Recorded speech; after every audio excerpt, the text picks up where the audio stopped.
The minister yesterday said something about some of those people that have been told not to leave have already started moving out. Now, you talked about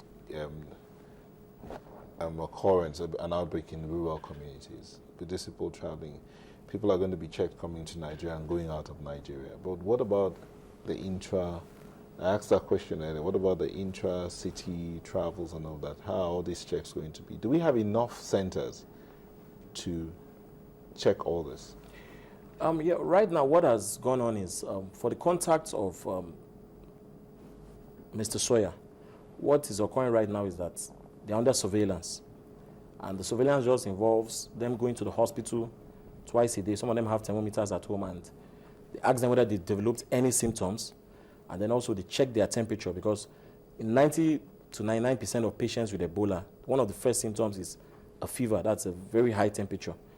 Now, of course, it's going to be difficult to track everybody, but that's why we need people to take a personal effort to prevent the spread, because the problem with Ebola is that even if one is not concerned about himself, he should be concerned about probably his family members. You don't want a situation where somebody falls very ill and then he transmits it to the family. And that's why, again, we're appealing, and the government has been appealing, that we don't want to drive in this fear factor.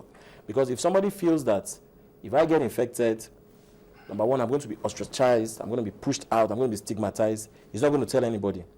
Again, if the person feels that if I'm infected, I'm not even going to be cured, I mean, it's almost like a death sentence, then why should I come out and reveal myself? And then, again, in Nigeria, where you have densely populated areas, imagine a situation where probably in an apartment block, somebody, in quotes, has Ebola. You can imagine what's going to happen in that apartment. Every other person is going to avoid that, but in fact, people may move out. So the point now... in the bid not to ostracize the person, what are the things you use? You talked about salt. Can salt help to disinfect? What other disinfectants can be used to ensure that you don't ostracize the person until the person is taken into an Ebola center or something? Okay, fine. Well, what the algorithm is this. Once a person comes down probably with fever, headache, whatever, the advice is as soon as possible get to the hospital, because as the person gets more ill, it will even get to the point where he may not be able to go by himself to the hospital. So the first thing is get there. Number one, at that point, the person is not even as infectious. I mean, he hasn't started producing a lot of the viruses, so it's not really infectious. But also, we need general hygienic practices. And some of those hygienic practices include regular washing of our hands with running water. Again, in Africa, we have this infrastructural problem where most people don't even have running water and soap. So as simple as that may seem, it's actually difficult. And that's why Ebola has continued to thrive in African communities. If you go to Europe, everybody has this habit of having one way or another, washing their hands in one way or another, or using hand sanitizers. So the advice is that if you're caring for someone that is ill, as much as possible, wash your hands regularly. And then don't wait for the person to be very ill before you get the person to the hospital, because by that time the person is very infectious. And even to medical personnel, we've been advised also. Part of the drawbacks that we're seeing in other African countries where the virus spread so fast was the poor infection control mechanisms of different healthcare centers. People probably don't wash their hands before examining patients, in between patients. Even if you've washed your hand, you've examined one patient, by the time you examine a second patient, you need to wash your hand. Keep on doing that. So those infection control mechanisms need to be in place. And then when managing those patients, as much as possible, there's a personal protective kit. I wanted to bring one here, but I couldn't get hold of it, which includes, but that's for doctors and nurses and other people that manage, and even the care providers. In Africa, we have this culture, somebody is ill, the family members want to help out. I mean, if you've gone to a hospital before, they want to help out in, taking care of the person. So for such people, they should have those personal protective equipment, which includes a gown, it's an impermeable gown, gloves, even possibly double gloves, a headgear, a mask, and then boots. But this other part of your arm, if you use gloves, will be exposed? Or does it? It's a long glove. I mean, it's a long gown that gets here, and then you double glove up to here. In fact, there's a type of glove known as an elbow-length glove that gets up to here, so that it protects, because you don't want to have any form of contact. And then also use of jig, like I think that's sodium hypochlorite. Yes, bleach. There are different types, whether hypo, whether jig. I mean, something that everybody could, as much as possible, because even. But they should not put it in water and bathe with that. No, but For people that have, for example, things like diarrhea and vomiting, they've just used the toilet, especially public toilets too. The advice is as much as possible should be cleaned regularly with jig to just clean the area. Of course, in the hospitals, we have our own infection control mechanisms where doctors or nurses that have seen patients disinfect themselves outside.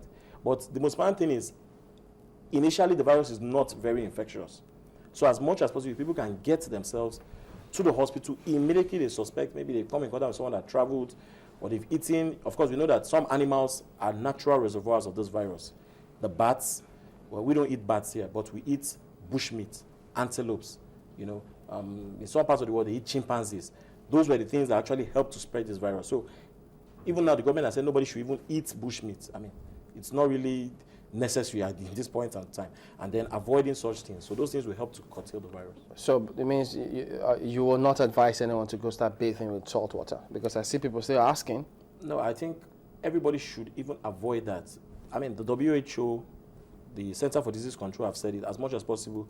Just use soap and water, because the virus is not once it's outside the body and the person is not critically ill, the virus is not really replicating so much. So at that time, with simple soap and water and simple hygienic practices, avoiding putting things, putting one's hand in the mouth, in the eyes, because all the mucous membranes and co are very permeable, so any organism gets into the body quite easily. Okay. Now that we talked about the scanning that goes on at the airports, the borders, I'm just wondering what will happen to the borders. Do you have any word, anyone talking about the borders? Are people still escaping through the borders? Well, I was reading an article in The Punch which talked about us having about 1,000 porous borders. I think that was on Saturday. Well, it's going to be difficult to control the borders. That's the truth of the matter, because some of these things are long-term problems, which when I have an epidemic, it's difficult to solve them at once. But I think the take-home message is that really what we need is a collaborative effort, and everybody has a role. We're not waiting on government, we're not waiting on the doctors alone, and everybody has a role. There's a role for the community, there's a role for the medical personnel, and there's a role for the government. Now, for the community, of course, if everybody has a high index, if you see somebody that recently traveled back from this country, I think, and you notice the person falls ill, it is your personal responsibility to inform the necessary authority, and that's why they put out those numbers. Because if that person falls ill, there's a chance of you also falling ill. So the community has a strong role to play, because everybody knows everybody in a community setting in Nigeria that we are. So that's one way. Then secondly, the government who has to increase immigration officials, even at this point, because some people are even coming in legally. But the truth of the matter is that the only way to really know is, as I said, the initial symptom is fever. So again, people now need to, I have a fever. Don't just go to a local chemist or a local nurse.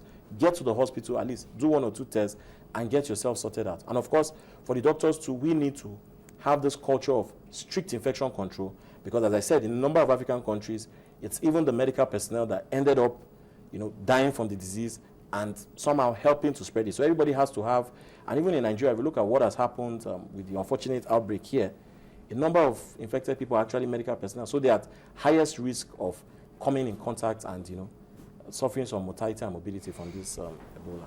Okay, Dr. Sodipo Oluwajimi is the Senior Registrar, Department of Family Medicine in LASUTH. Thank you for coming on this morning. Okay, thank you very much. Okay, so there you have it, all those questions about what you should do. And he didn't say you should go put jig in water and bathe with it, no salt water. So just call those emergency numbers and get someone to a hospital if you notice anyone with any of such symptoms. We'll be back after this. Join us again.